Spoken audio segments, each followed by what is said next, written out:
really good point about the in a support to training role where you're effectively replacing parts that have already failed.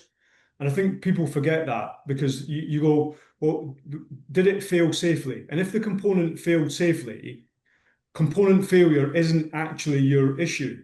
It's the mode of failure.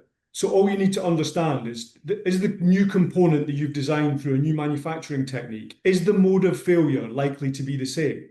And if it is, there's no risk because you already know it failed safe because it failed.